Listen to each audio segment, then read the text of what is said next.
Thank you for being a friend. Travel down the road and back again.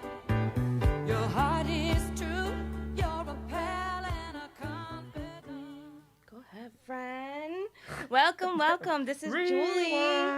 And this is Chantel, and we are Viera Vida. And we're so glad you guys are here with us today. Today is a little bit of a shorter show, so we're going to get all kind of fun packed in to this little half hour we got. And so get ready. Get your cafecito. And get your friend that sings. And let's do this. How are you feeling, Shandy Shan _? Not bad. That's okay. So everybody, that's the inside joke. That's not the name. You will not find me anywhere. If you find a Shan _, it's not me. Do not follow that person. It's the inside joke. Give them the tea, because I feel like I do that on the show a lot. Yeah. So Julie and I worked at a super PAC together here in the city, and we worked in the digital department. So there was a lot of social media work that we did, and we also worked hand in hand with the communications department. So anyway, half an hour, Chantel, get to it. So we took photos for one of the unions, I think, like supporting the unions. Oh, yeah. And I even forget the story. And I got tagged. So one of the women who were working with us in the digital department tagged all of us in this photo. Well, when I went to look at the photo, because she said she was going to tag us, so I'm like, I didn't get a notification. So I went and looked, and I'm like, that's not me. It said Shanny Shan _. And I was like, so I came in the next day like, hey, you tagged the wrong person. It's just Shanny Shan. And the funniest part of this all is we all laughed. Julie laughed, and we all thought it was funny. And then Julie kept calling me Shanny Shan _. And then I don't know what came about, but she finally was like, we finally figured out that Julie thought that was actually my Twitter handle. And it was like, I don't know if you were trying to find me or you were like, friend, I tried to act you or something. Something happened. I think I was like, friend, I think she was right, because it's not Shanny Shan _. Like, I'm not seeing that. Did you change it? I asked if you changed it. That's what it was. And I was like, no, that was never it. I was like, it's just Shanny Shan. So that's like the joke now, because, we laughed really hard about it. But my friend here. And here I am laughing, and I'm all wrong. So ever since then, I have a habit of calling her Shanny Shan _. Yes, that's the joke. So this is now Shanny. You're in on it. Shanny's here, and now you're in on our inside jokes, because we are a family and we let our homies in on these jokes. Okay, so since we have a limited amount of time today, I wanted to go ahead and just jump right into it. If you're new around here, then you might not know that we like to start our show with our roses of the day. Our roses of the day are a form of shout outs that we give, because generally we find that people in life only give the flowers to people once they're underground, right? So while we have people in our lives, we like to celebrate them. Shanny Shan. Do you want to kick it off? Yeah, so I'm going to shout out mom and dad, my mother and my father. Because my daughter, my youngest, she can be tough when it comes time to sleep, because she's always looking for me. And they watched the children for us last weekend, so I can hang out with some friends of mine who are really cool. I like them a lot. I like them a lot. Right now, I think we're only doing YouTube Live today, but I'll just say it in case this ends up airing without video. Julie pointed to herself. Yes, we hung out with Julie and Julio and Derek last weekend, and my parents were so gracious to take Eliana and Nehemiah, knowing that Eliana's not fully sleeping through the night. And they said she did pretty good. And then I thought they were only agreed to one day, because I didn't want to subject them to her not sleeping well. So, Julie and Julio, everybody was like, oh, are you guys going to stay for like the whole weekend? You stay for the whole weekend? I was like, I don't know. It depends on how she sleeps. And the next morning, I was like, how did everything go? Oh, she was okay. She woke up at 4:30. They gave me a whole spiel. And then I said something about, okay, because everybody keeps asking if we're staying tonight too, but I told them it depends on how she does. So my mom texts back like, well, wait, I thought it was for the whole weekend. I was like, you okay with that? She said, yeah. I was like, all right, we're here for the whole weekend. So shout out to mom and dad. Thank you so much. Literally seconds after that, I made you a mimosa. Exactly. Because then I started thinking like, oh, I got to get back to my daughter. She still nurses. I got to watch how I'm drinking today to get out my bloodstream. So yeah, then it was like mimosa time. Let's have fun. Let's, be adults. And I thank them because with Eliana, the pandemic and everything, Chris and I have not really had a like full weekend break like we would have with Nehemiah when he was smaller. Yeah. So thank you to them. It was wonderful. Love you guys. And I thank them too. I was so happy. I was like, yeah. She literally was like, you want a mimosa? Do you want it with the mango juice or the orange juice? Thrilled, super thrilled, Yeah. and super grateful. Shout outs to you guys. Yeah. Also, I would like to shout out Derek. Derek and Julio are childhood friends. If you're new around here, Julio is my husband. And his good friend, they met when they were 10. And I think it's worth even sharing this story that the way they met, which is really cute. So apparently, 10-year-old Derek and Julio are outside playing, in separate places that never met each other before. And 10-year-old Julio was in trouble. He had to hurry up and get to his aunt's house. He was going to be late for dinner. I'm not sure what it was. When you go out and ride your bike and they're like, you got to be back at this time. Well, they're really far. Wherever his aunt's house was like far from where these kids were playing. I don't know what kind of stuff they had going on. So he sees a kid with a bike and he's like, hey, yo, I'm going to be in trouble. I got to go to my aunt's house. Can I borrow your bike? And he didn't even know this kid. So he's asking Derek this. And Derek's like looking at the other kids. Y'all know where he lives? They're like, yeah, he lives at the one house and blah, blah, blah, whatever. He lets him use his bike. He makes it, long story short, it's 20 years later and they're still really great friends. But I did want to shout out Derek because he's a really, really great friend. Also, his aunt and uncle allowed us to have that amazing weekend last weekend because we stood in their condo. And, just like I love having like positive spirits around. He's been really, really He is great. really positive. He's really always positive. like smiling and like laughing and making the joke of the moment, which is great. You definitely need that, especially nowadays. Yeah, and it just has been so lovely. Like, we were able to convince him to stay an extra week because he was with us last week. Y'all be convincing a lot. We be out here convincing, man. And it's great because I don't get much socialization during the day because of my health. So, yeah, just shout outs to Derek for being awesome and for sharing time with us during the pandemic. He's applying to medical school now. So, good luck with that. You go, Derek. You go, Glen Coco. Becoming a Coco. doctor. You go. So let's move right on to current events. Usually we would take a break, y'all, but we're just gonna keep going for now. Current events, actually. So recently, October 3rd or 4th that he asked her the date in Mean Girls? Oh, I think it was 3rd. I think it was October 3rd. Yeah. So if you've never seen Mean Girls, who are you? Go do that. But that got me thinking about a story. And I felt like everybody needed to know this, or else, like, you're not a millennial that would chill with us. Didn't you say, because I just said about Derek, you go Glen Coco.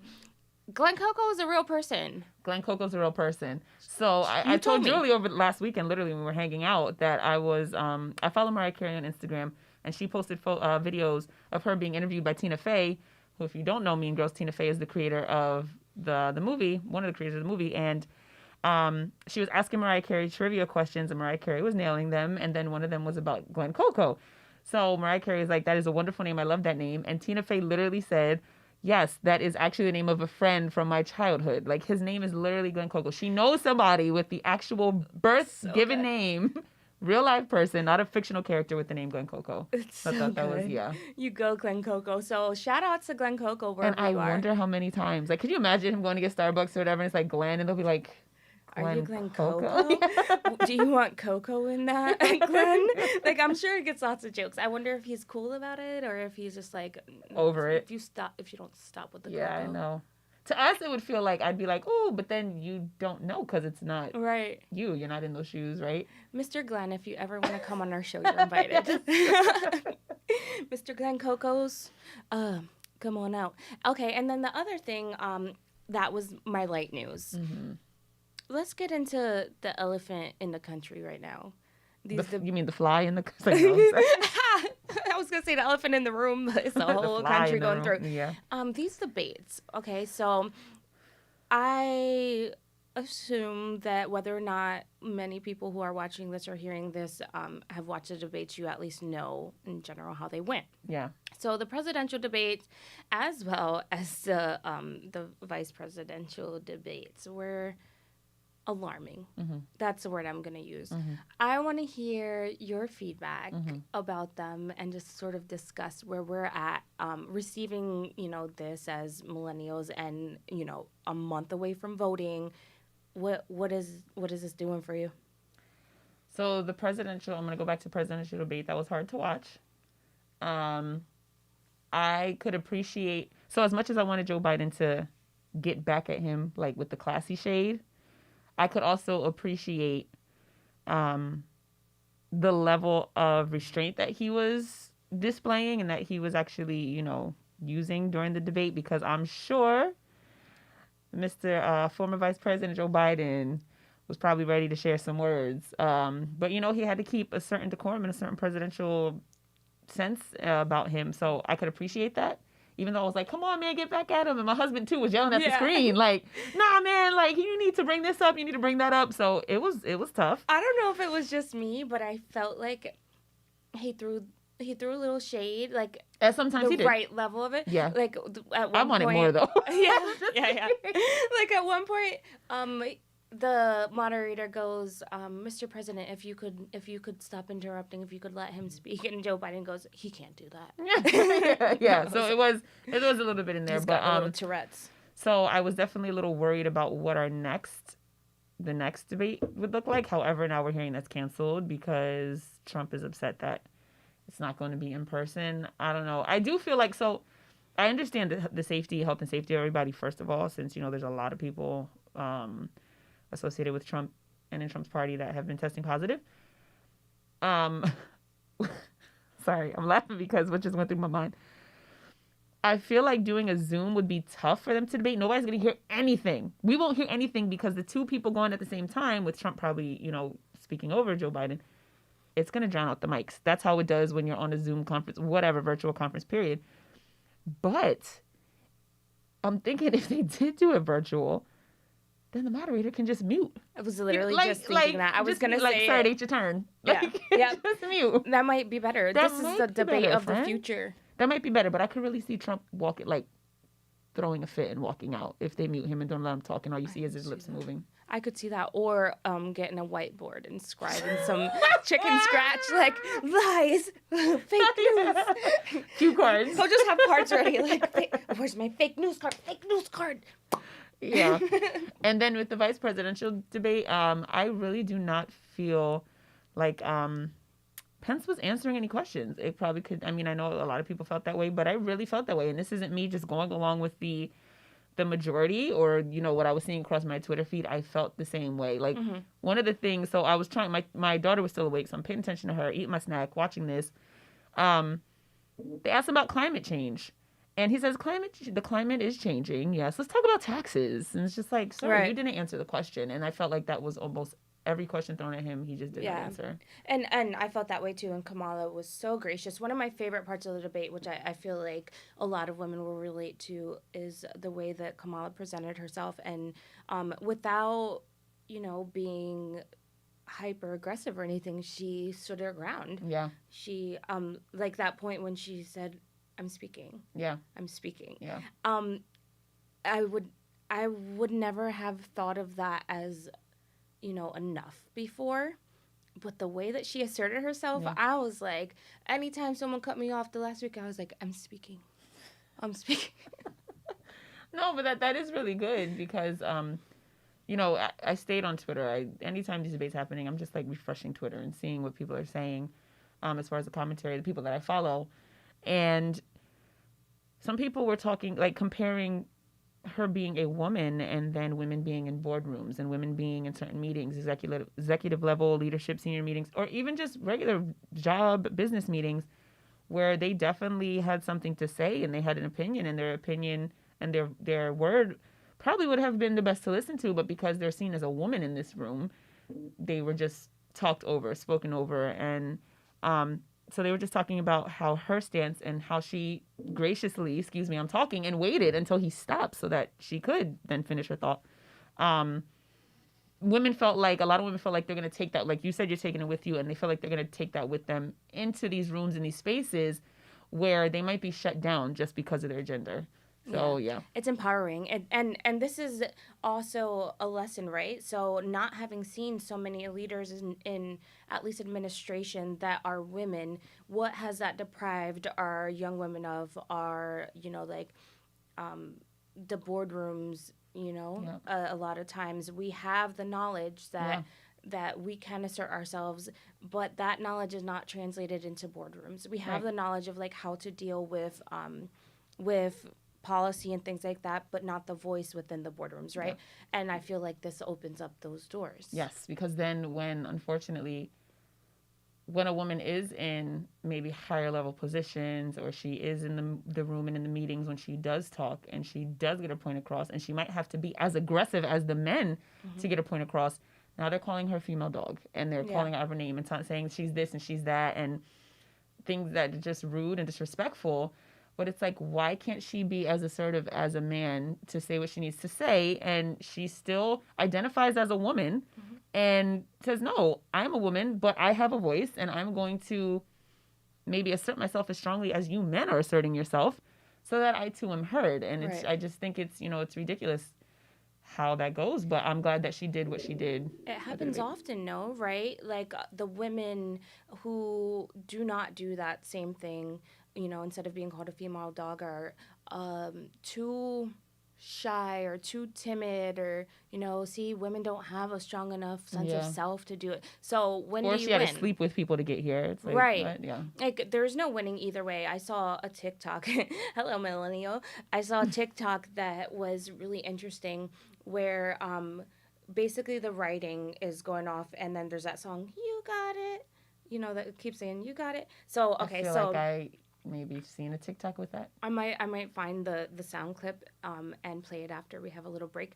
But basically, she had no makeup in the beginning, and someone said, "Put on some makeup, take care of yourself. Like, why don't you care?" So after that, she puts on makeup, and someone says, "Well, you're trying too hard." And after that, I think you might have sent that to me. Yeah, after that, then they're like, like you need to dress like appropriately, or you need to dress more scantily, like you're dressing like a boy. So she puts on like a dress, and she has makeup, and then there's like her eyes crying, where you can see that she had faced some type of whether it was abuse or rape, and then they say, "Oh, well, you asked for it," and then it's just a cycle. And it continues, and that's the same thing that happens on a larger scale when it comes to labeling women in the workplace. It's really scary.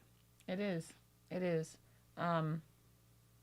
As much as I know we weren't looking forward to the next presidential debate, I kind of feel like, how do we not have like the actual debates that we've had in the past? How do you feel if it's canceled or not? Like, what do you? I feel like. I feel conflicted for sure. Yeah. And here's why. Because I feel like I shouldn't be touching my face. I feel conflicted because I think it's a very important part of this process. Yeah. Although it's not being as effective because of certain individuals who may be colored orange, who do not allow for the debate.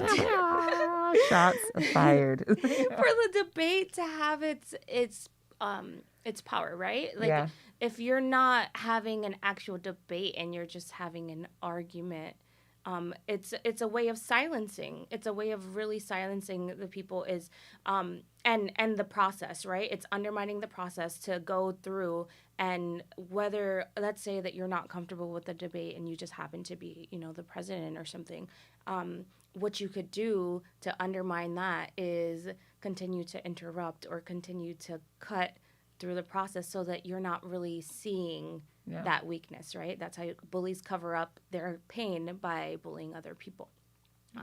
So while I think the debates are important and I don't want to see us move away from them entirely, I think they're kind of dangerous and being undermined, and it's not something that I think is happening by accident. That's true. And my last thought is, I want to shout out the Biden campaign for them fly swatters. Did you hear about them?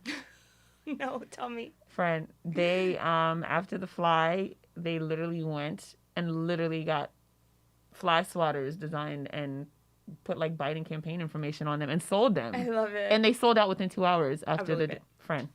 And shout out to you, marketing team over there at the Biden campaign. I love that. That's like that time when we ordered 500 voicemail machines because Senator Toomey wouldn't answer his phone. We sent them to Toomey's office. I remember you telling me that, because then there was like some extras left over there when I got there myself. And the best thing is that Toomey's supposedly not running again now. We'll see, but Yeah, that's good news if there's any good news.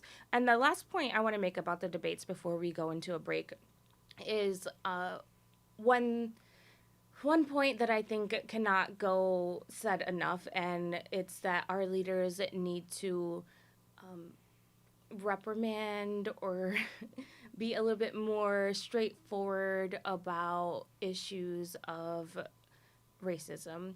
And so not condemning white supremacy Yeah. is dangerous, and it's actually, to me, it's not that he didn't hear the question.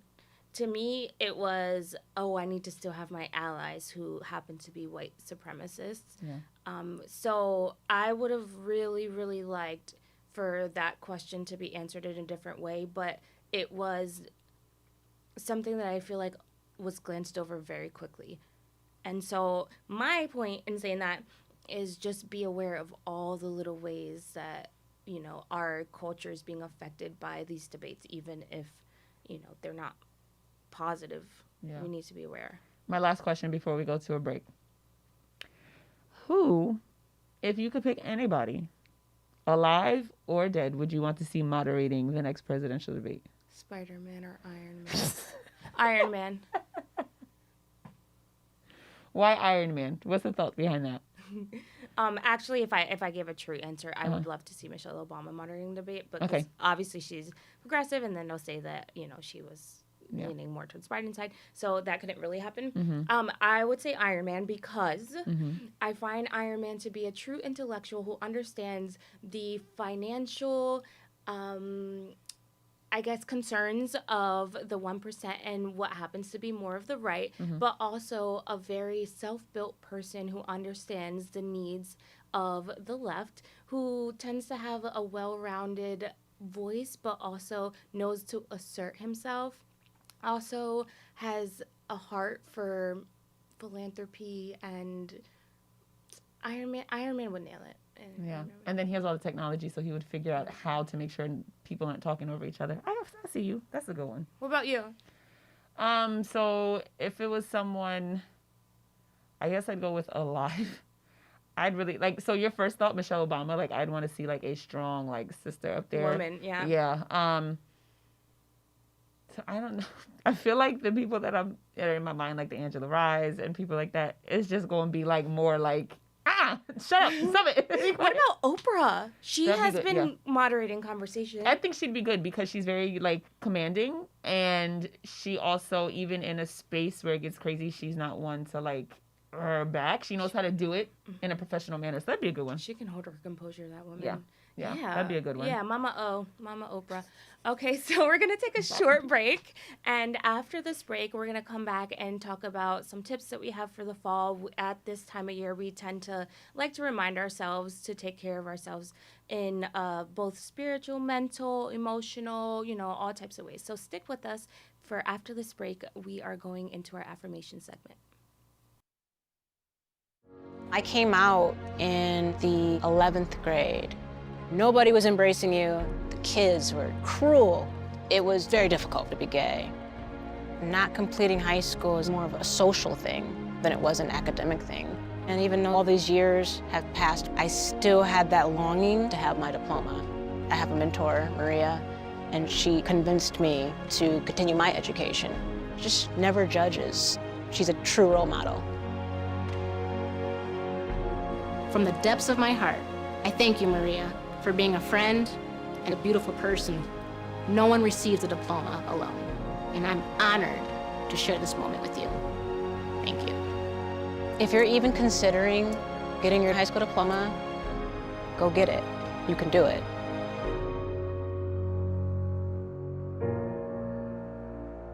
Find free adult education classes near you at finishyourdiploma.org.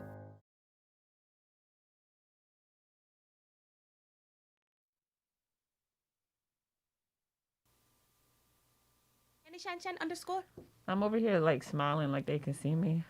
Oh yeah, I literally was Chantel has her mask on to protect, because she has been exposed to a positive case. How scary is that? Yeah, so I didn't have direct contact with the child. No, you did not. And because of that, the city was like, oh, anybody who didn't have direct contact for more than 15 minutes is fine. And you didn't at all. Right. But just knowing that it was in my building, and then I do interact with the teachers because I'm in HR and also taking care of other finance pieces.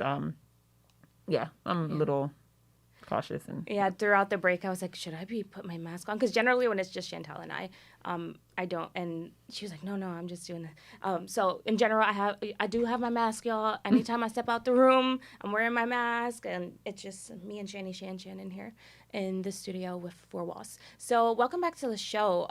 And that's a good integration to talk about self-care, right? And so this time of year is tough. The days get shorter. Yep. The weather gets cooler, the schedules get busier, and in general, it's a hard time physically on people's bodies, but also emotionally and mentally.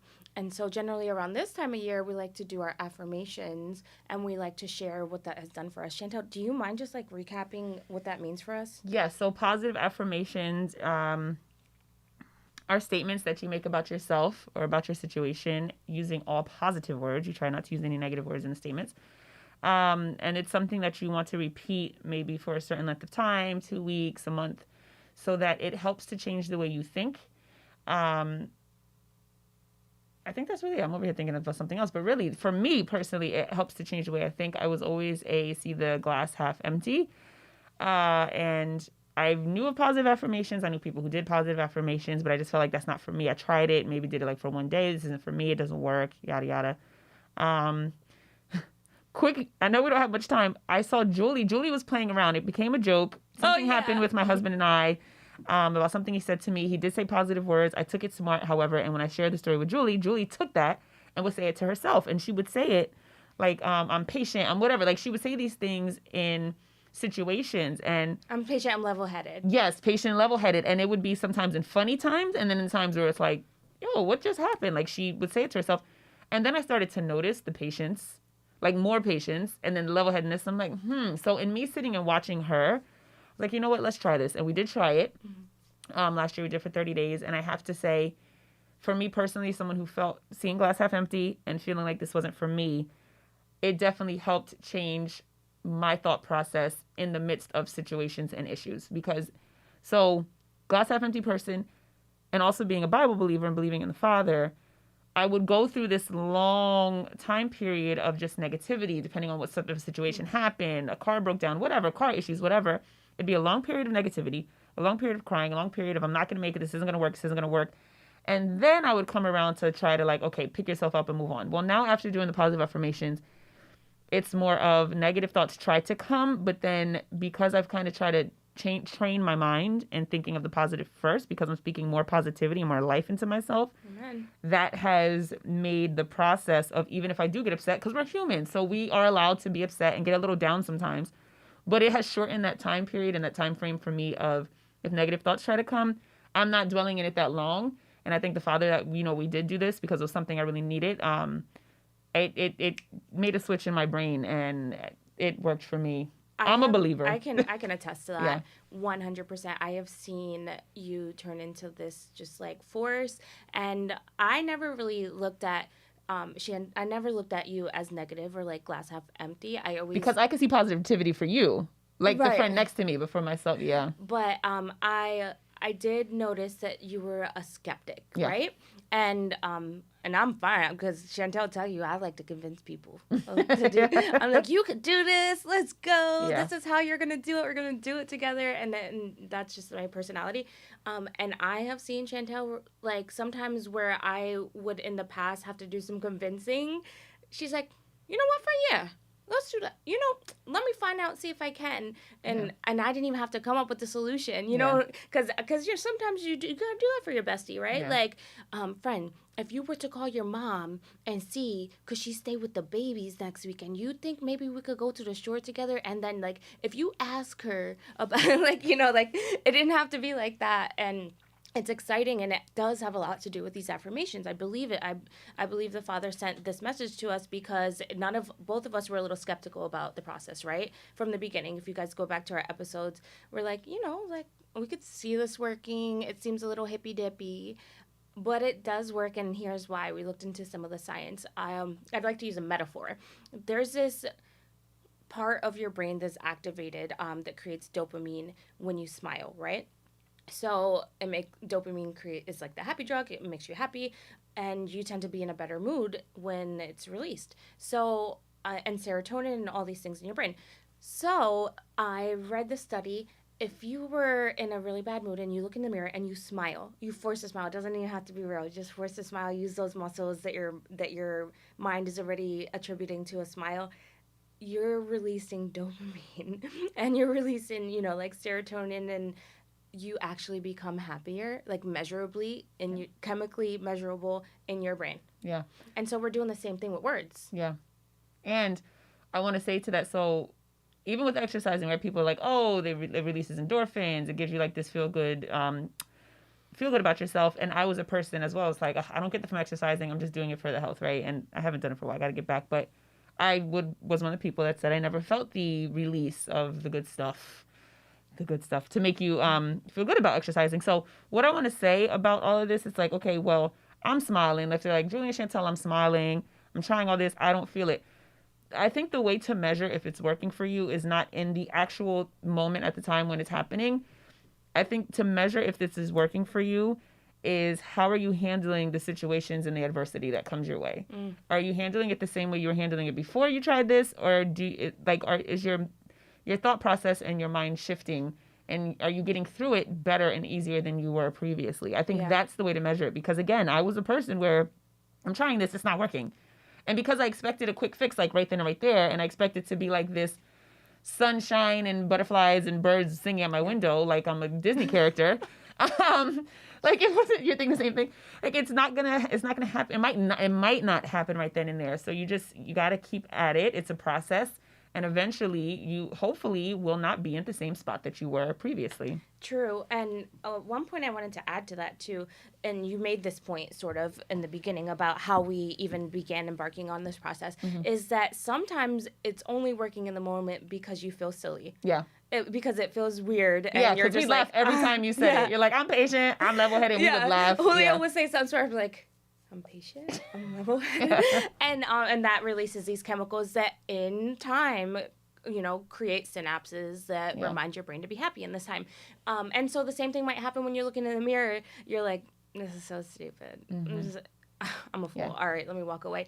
But like, you got a moment of happiness that you wouldn't have gifted yourself otherwise. And so we want to challenge you guys to continue on this journey, right? So we'll give you an example of a couple affirmations that we use, and we want to encourage you to actually go to a mirror in the morning. If you can't, if this feels weird, start just saying it to yourself. But we find that if you go to the mirror in the morning and you tell yourself your affirmations, this is going to be a good process for you. Do it every day, even if it feels weird. Chantel, do you have an affirmation you want to use as an example? Yes. So one of the ones that I know we definitely use was I am more than enough. Right. What else did we do? I am kind, patient. I am level-headed. If there's something personally that you're trying to handle, or if you're not good person with finances, I know how to budget my finances. I know how to save my money. I know how to control the food I'm eating. So it's like all of these positive things. I am kind. I am a good friend. I'm a good mother. I'm a good sister. Just all these things that you're telling yourself. And it's not cocky.